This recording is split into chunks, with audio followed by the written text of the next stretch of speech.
welcome back to My Little Book Nook. Today we'll be reading Chapter 7 of Shiloh by Phillis Reynolds Naylor. So grab your copy, get comfy, and read along with me. And you guys, I apologize if you can hear like banging. It is raining like crazy outside, so let's get right into it. Chapter 7. David Howard's house is about twice as big as ours for about half as many people. Only him and his ma and dad. Mr. Howard works for the Tyler Star News in Sisterville, and David's ma is a teacher. They're always glad to have me come down to visit, partly because David and I are best friends, and partly, I think, because their old house is so big, the three of them get lost in it. It's got 2 floors, 3 counting the basement and 4 counting the attic, has 4 bedrooms upstairs, 1 for David, 1 for his folks, 1 just for company, and 1 for his father's books with a computer in it.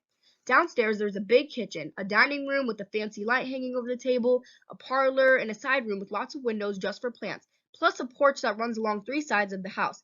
I told Ma once the Howards had a room just for company, a room just for books, and a room just for plants, and she said that was 3 rooms too many. First time I ever saw any envy in my Ma.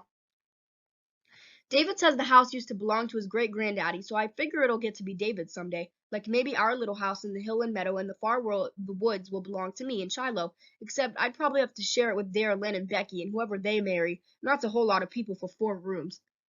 Marty, Miss Howard says when I ring their doorbell that sounds like church chimes. We're so glad to see you. Come on in. She always means it too. It's as though she thinks about me even when I'm not there. Then David comes whooping downstairs carrying the helicopter that flies when you pull a string, and pretty soon we're out in the backyard, chasing around after the helicopter and telling each other what we've been doing the 6 weeks since school let out. I gotta bite my tongue not to let on about Shiloh. We sit on David's back steps and eat popsicles his mom makes out of pineapple juice. I tell David about the fox I saw with the gray body and a red head, and he tells me about his aunt's cat that yowls just for the pure joy of making noise. Then I tell him about Judd Travers and how mean he is to his dogs, not mentioning Shiloh, of course. And then David says he's got a surprise to show me. We go upstairs to his room, and David says he's got a pet and asks, do I want to hold it? Sure, I tell him. What is it? Sit down and close your eyes and hold out your hands. Sit down, says David. I sit down on the edge of his bed and close my eyes and hold out my hands. I expect something warm and wiggly and furry to plop into my arms. Instead, I feel something cold and round and plastic, and when I look, it's a fishbowl with sand in it and a hermit crab scurrying around with a shell on his back. This is a pet? My first pet, David says. His name is Hermie. See all those shells in there? We bought them for him. At night, he gets out of one and puts on another, just like changing clothes. I look at David and I look at that crab in a fishbowl, and I want to tell him about Shiloh and how we run up and down the far side of the hill every day and roll in the grass and how he licks my face. But I can't tell him anything. Not yet. Not ever, maybe. Hermie's sort of fun, though. We get out of David's old blocks, the kind you play with back in kindergarten, and we build this big maze with walls on both sides.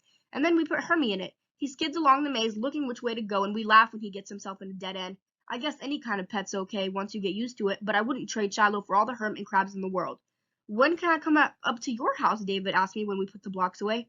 I don't know, I tell him. Ma's had this sort of headache lately, and she can't take any noise at all.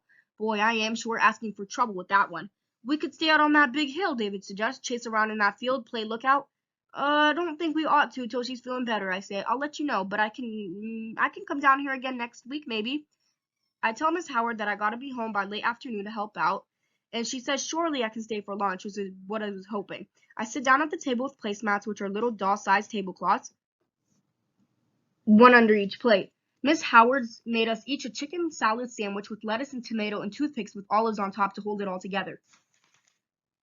David's ma is like that. I think it's because she's a teacher, always looking for ways to make something better than it is. She does the same with boys. She don't just leave us to eat by ourselves. My ma packs us a lunch and lets us eat out in the woods. Miss Howard always sits down to eat with us and talks about grown-up things. Today she tells us about how we've got some new people elected to office who are going to be more honest, she hopes, than the people they defeated, and how the country's going to be a whole lot better because of it. And so will the whole state of West Virginia. David's ma thinks big. You can't just go on electing people to government because they were friends of your father or grandfather, she says, chewing on a bite of celery. Mostly I'm thinking about the food. I eat every bit of my chicken sandwich. I'm so hungry I don't even save some for Shiloh. Then I'm ashamed of myself. Miss Howard notices the way I pick up every little crumb, and she says, I've got enough chicken salad left for another half a sandwich, Marty. Would you like it? Sure would taste good on the walk back home, I tell her, and she sets right to work wrapping it up for me. Shiloh's dinner, I tell myself. But lunch isn't over yet. After the sandwich, there's tapaco pudding and chocolate-covered graham crackers, which I love almost as much as Christmas. I don't see any way to get the pudding to Shiloh, so I eat that. But I ask, can I take a couple cookies along to eat on the way home too? And she opens a sack and sticks in 6 cookies. My mom would have blushed with shame if she heard me ask this, but seems at the point where I'll do most anything for Shiloh. A lie don't seem a lie anymore when it's meant to save a dog, and right and wrong's all mixed up in my head. Worse than that, when I leave David's house, I don't even head home. First, I go down the street to the corner store and ask Mr. Wallace does he have any sort of old cheese or lunch meat he can sell me cheap. I got 53 cents for the cans I collected so far that Dad turned in for me, and I showed Mr. Wallace how much I got. Well, Marty, let me see what I can find back here, he says, leading me into the little room behind the counter. He's sort of talking without looking at me, the way folks do when they don't want to embarrass you. I got some stuff in here that's not exactly spoiled, but it's too old to sell. Wouldn't want your family getting sick on it, though. I blushed then, because my dad would die of embarrassment if he knew that what Mr. Wallace is thinking, that I'm buying this food for our supper. There's no way in the world I can let on about Shiloh. I give him all the change I got, and he lets me have a big hunk of cheese, moldy on one side, a carton of sour cream, and half a package of frankfurters that somebody opened and bought 5 of. I'm happy as a flea on a dog. Somehow I know without asking that Mr. Wallace isn't going to go telling folks about it, because people around here tend to keep quiet out of somebody's business. Next problem I gotta solve, though, is how to keep all the stuff from spoiling in the July heat. Can't keep it in our fridge, or Ma would notice right off. When I get home, Ma's ironing and watching TV, and Darylyn and Becky's out on the front swing with paper dolls spread out all over the place. So I fish around in that shed until I find me an old high-C can. I sneak up off the hill with the can and all the food I got with me. Then, with Shiloh watching, I put a rock in the bottom of the can to hold it down, set it in the cool stream, surround it with rocks, and put the container of sour cream, the frankfurters, and the cheese and cookies in there. Put the plastic lid on and set a large rock on top to keep the raccoons out. I'm so proud of myself, I like to crow. Hungry again, too, but that half-chicken salad sandwich from Miss Howard is Shiloh's dinner, and I give it to him right away. After that, Shiloh and me go on a good long run over the meadow on the far side of the hill, and after I take him back, put fresh water in the pie pan and love him good.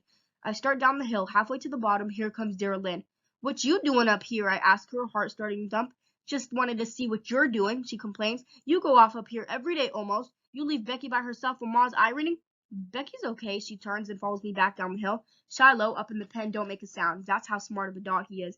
Well, I was looking for that snake again, but he's hiding from me good, I tell her. You still didn't get him, she asks, and when I look back, she's got her eyes to the left and to the right.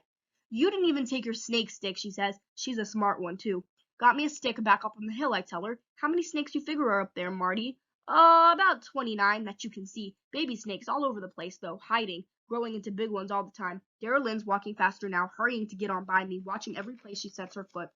I don't feel good about the lies I tell Darylyn or David or his ma, but I don't feel exactly bad neither. If what Grandma Preston told me once about heaven and hell is true and liars go to hell, then I guess that's where I'm headed. But she also told me that only people are allowed in heaven, not animals, and if I was to go to heaven and look down and see Shiloh left below, head on his paws, I'd run away from heaven, sure. And that is the end of chapter 7. I hope you guys enjoyed it as much as I did. Check out my channel for chapter 8 or click the link in the description.